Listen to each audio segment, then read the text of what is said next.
Well, thank you for watching today's episode of Spiritual Wickedness in High Places. This is your friend Spencer here. Go ahead and smite your like button and subscribe to this channel. That'll be a great blessing. As we deal further and further with this Epstein stuff, I want to tell you that man is depraved. Man is lost without God. Man is wicked. And there is really no bottom to the depravity of man. And every now and then, I believe probably every generation or so, we get a man who is the picture of that, who is the poster child for that.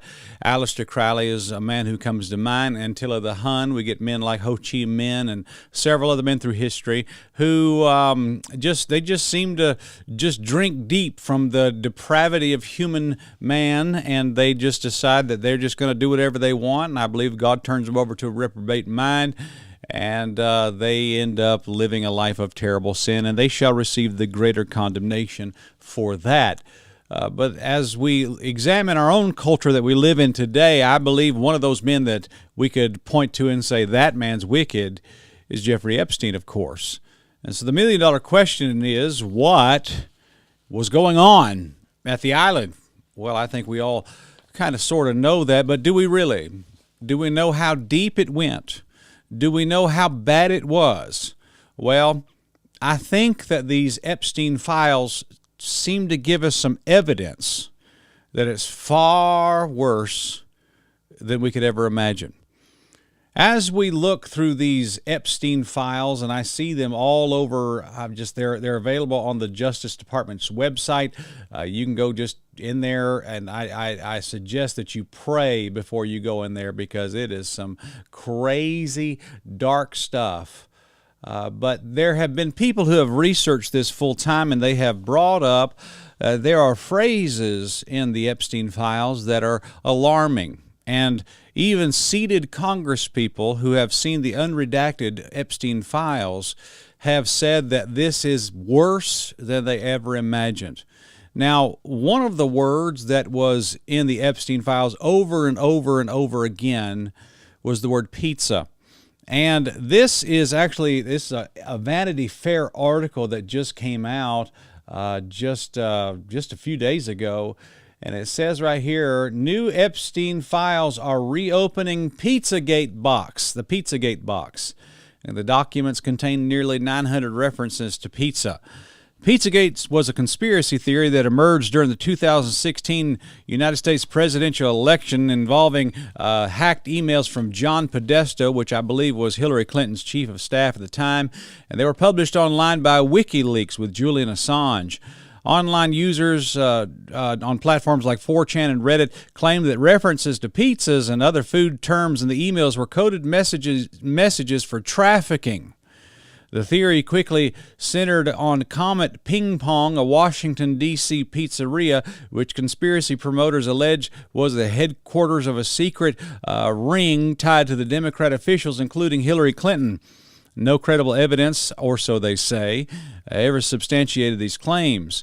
The theory rapidly spread through social media, YouTube channels, and fringe news sites, and people who actually believed it argued that symbols in the restaurant's logo, Instagram's post, and artwork were secret signals. And they tried to attempt to decode ordinary email language as criminal shorthand, that is how criminals operate. Law enforcement investigations supposedly found no evidence supporting the allegations. Nonetheless, the online amplification created real-world consequences. And December 2016, a North Carolina man by the name of Edgar Madison Welch entered Comet Ping Pong with a rifle to self-investigate the claims. No one was injured, and Welch was later arrested and sentenced to prison. Pizzagate has since become a case study on how online theories can escalate into offline harm. And it played a significant role in shaping later conspiracy movements, particularly the rise of QAnon. And by the way, you do realize Donald Trump is the QAnon president, and which expanded to similar themes about hidden elite networks of trafficking. While concerns about real human trafficking and legitimate are serious, these claims tying them to Comet Ping Pong and to Podesta emails were considered to be conspiratorial and baseless. Some would debate that. And I want to tell you that the idea of Pizzagate being a conspiracy theory years ago in 2016 and being dismissed as some sort of fringe lunatic nutty thing, well, if you go through the Epstein files, you'll see that there's a lot of references to pizza in these emails to where it's disturbing. This is a email to Jeffrey Epstein on 2018, April 6, saying this is better than a Chinese cookie. Let's go for pizza and grape soda tonight. Again, no one else can understand. And another thing is a pizza order for Bobby Slayton. And then there's another email here. I want to let you know the crew really appreciated the pizza today. Thanks for letting us do that, from Roy and Stephanie Hodges. And some of that's just weird how they would word that. And people have questioned the authenticity of that. And another thing is a term out there called jerky. Now, jerky is, let me just read you the email. This is on November 16th, 2012. Jojo is here, and I will walk the jerky over to Jeffrey. Please, you just go on your own to Leon's office. Melanie is Leon's assistant. I will alert Melanie you are coming to see Jeffrey.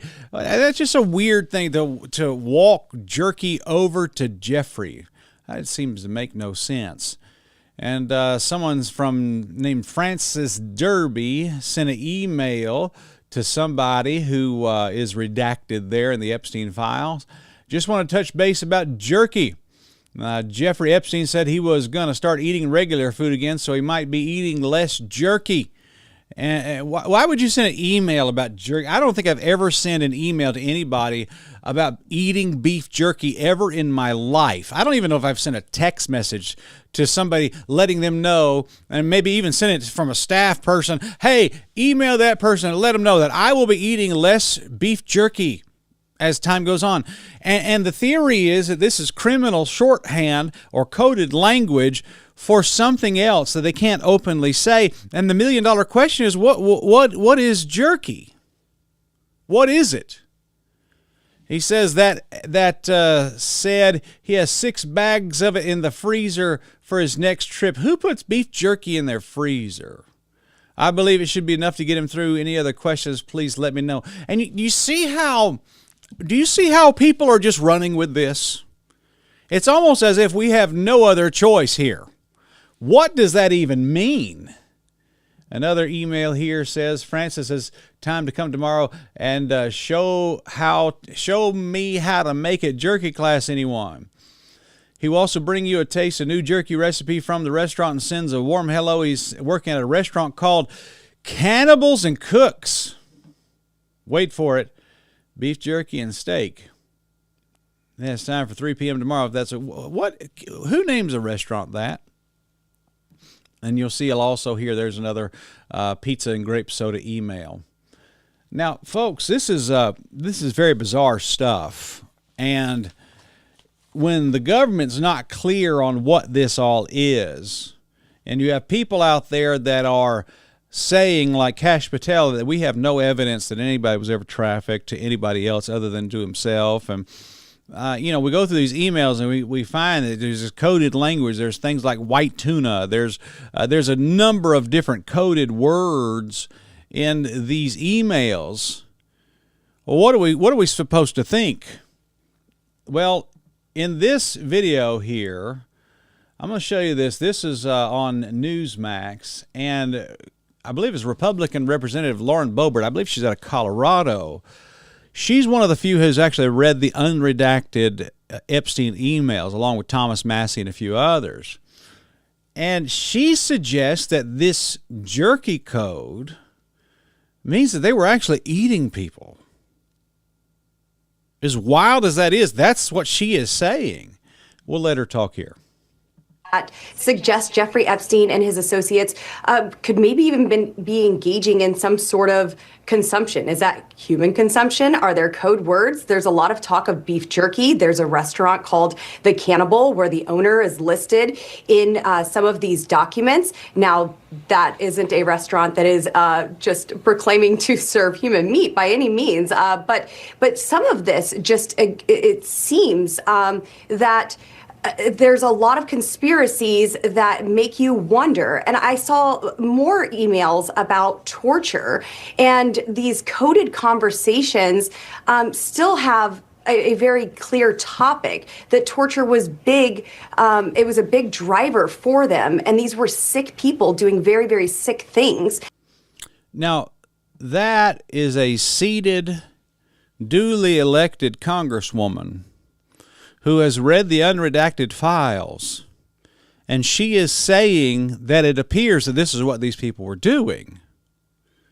What a mess. Now, let me do this. This is where I want to go with this, and I want to, it is my belief from the evidence that I have that these people, and when I say these people, I mean this group, this network of people that Jeffrey Epstein ran with, that these were high-ranking occultists. These were wicked people beyond wicked people, people that worshipped Ashtoreth and Moloch. And I would have a hard time believing that if I was not a Bible-believing Christian. Go back and watch our video, I believe it was number 2 or 3, where we talked about Baal worship and Ashtoreth worship and what all that meant. And I do believe that mystery religion, that God sent Joshua across the Jordan River into Canaan land saying to kill all of these people. I want them all dead. That religion has survived even today, and maybe even changed forms and syncretized itself into several different other forms of religion. I believe that religion is still alive and still well today, and I believe that Satan is the god of this world, and I believe that ultimately we think that politicians run the world, but at the end of the day, it's really Satan that runs the world. And so how do you climb this hierarchy that Satan runs and who is the god of this world? At the meantime, well, you must do something heinous. You must practice some sort of ritual. You must get involved in some sort of religious movement, and you must get involved with some sort of cult. And that's exactly what these people are doing. Now, the last thing that we see in these emails is something called grape soda. And I'm going to just show you the email again. This is the one that was from we can't really see, but it was to Jeffrey Epstein. Let's go for pizza and grape soda again. Now, at this point in the video, I'm just going to pause it and let you know that everything I'm going to say from here on forward is a theory that is being floated. Now, there are movie stars who are coming out and saying that this is exactly what people are doing. We will cite that other information for you. There are movie stars who are saying that people are actually doing this.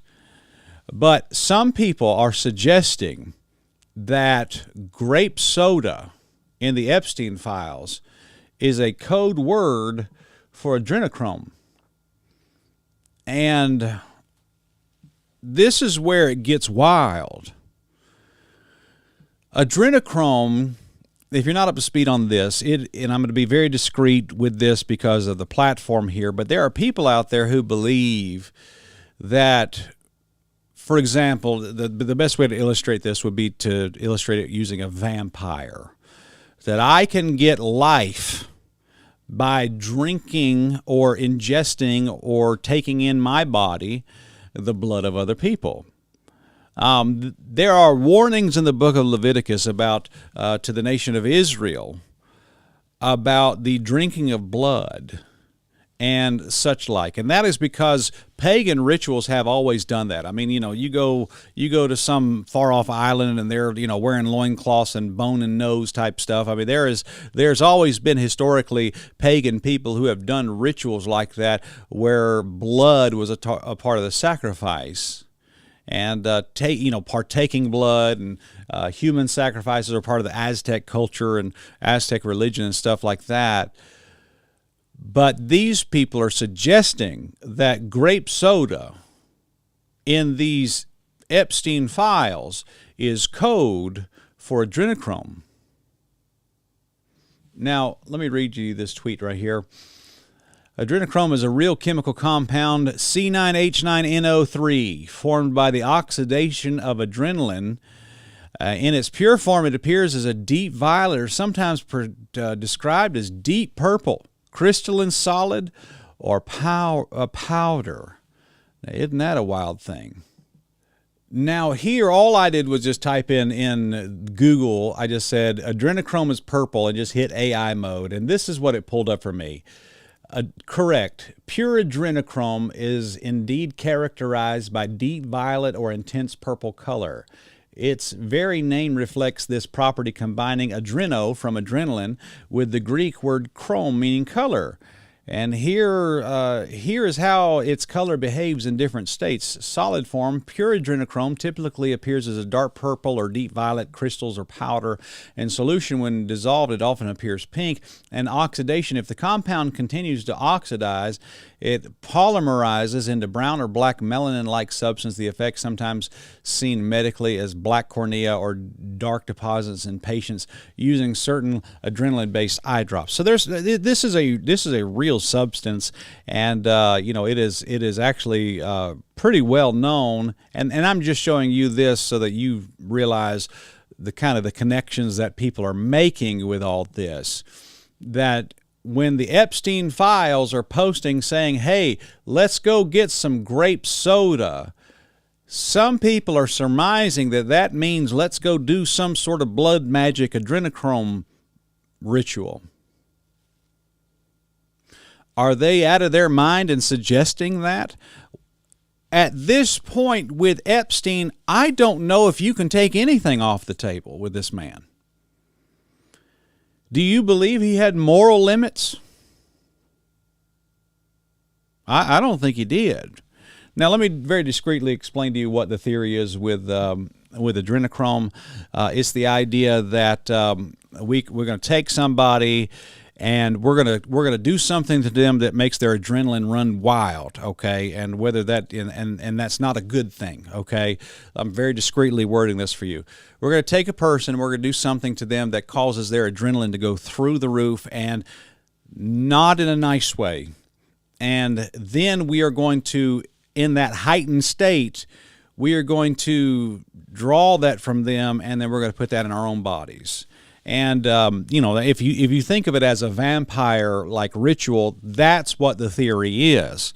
Can I say this is what they're doing? I can't. But these people that are doing this, do you think that is off the table? I don't think so. I want to read this to you, and this is a document that I found on blood magic.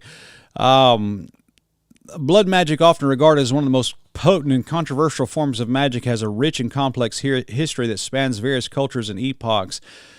I want to tell you that the origins of blood magic can be traced back to ancient civilizations where the life force represented by blood was believed to hold immense power. That is true, and a lot of religions believe that you have a life force in your... That's what the occult is that you have a life force within you. So they call it the chi, the prana, the kundalini. They call it... there's all different types of names for it, okay? It depends on which culture and which time in which they're talking about this life force. This is the spirit that now worketh in the children of disobedience, Ephesians chapter number 2. The roots of blood magic can be traced back to ancient civilizations where the life force represented by blood was believed to hold immense power. In many cultures, blood was seen as sacred substance, integral to rituals and offerings. The earliest record of blood magic can be found in ancient Egypt, where it was used in religious ceremonies to invoke the favor of the gods. Similarly, in Mesopotamia, blood was often used in rituals to ensure fertility and prosperity. Throughout history, various cultures have developed their own interpretations and practices of blood magic. In African traditions, for instance, blood is often used in rituals to connect with ancestors and spirits. The Yoruba people, for example, incorporated blood offerings in their religious practices to appease deities and seek guidance. In contrast, European folklore often depicted blood magic as dark and forbidden art. The medieval period saw the rise of witch hunts where practitioners of blood magic were often accused of malevolence and heresy. This led to a significant stigma surrounding blood magic, associating it with evil and danger.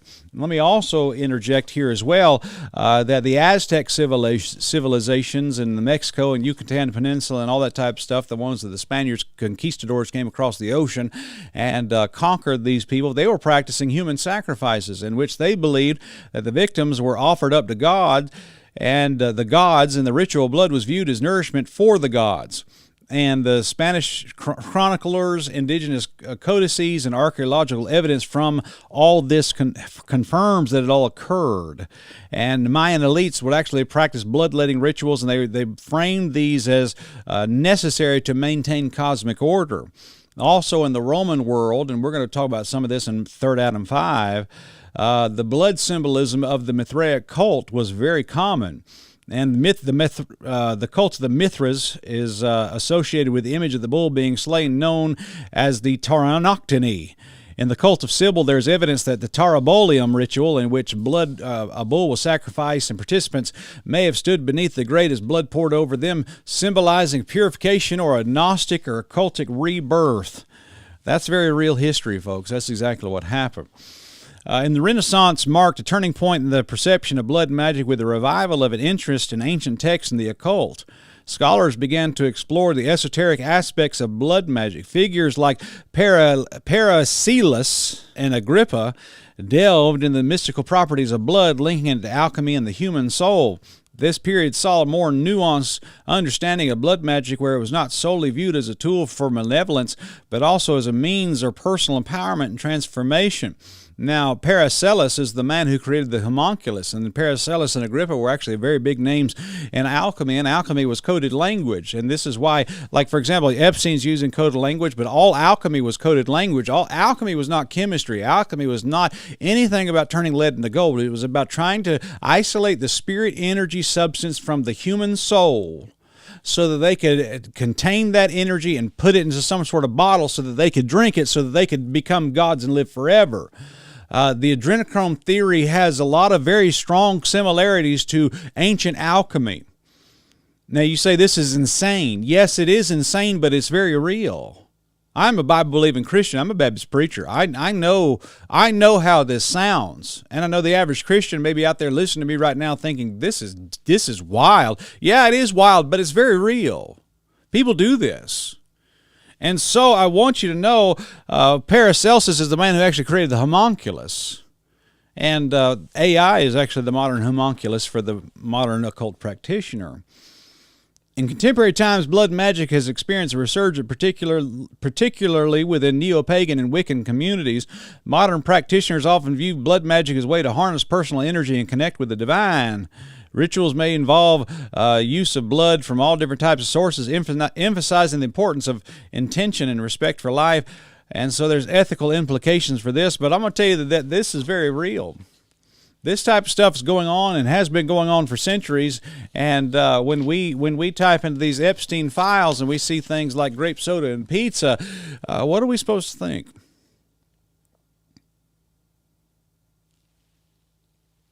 What are we supposed to think? Well, I mean, when I show you here in the Bible, and I'll pull it up for you, in Ephesians chapter 6 and verse number 12, for we wrestle not against flesh and blood, but against principalities, against powers, against the rulers of the darkness of this world, against spiritual wickedness in high places.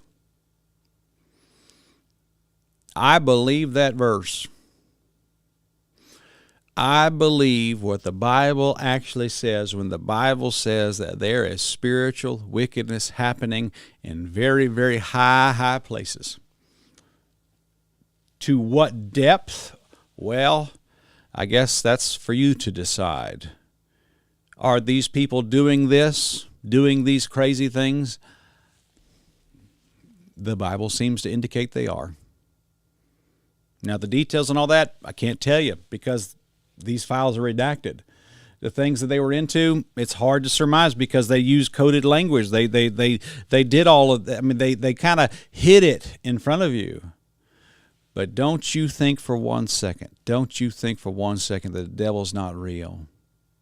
And don't you think for 1 second that human depravity has some sort of limit. And don't you think for 1 second there's a bottom to the barrel of the wickedness of man. There is no bottom. It goes on forever. There are things that are happening and have happened that would horrify you. That's a fact. And that's what the Bible clearly teaches.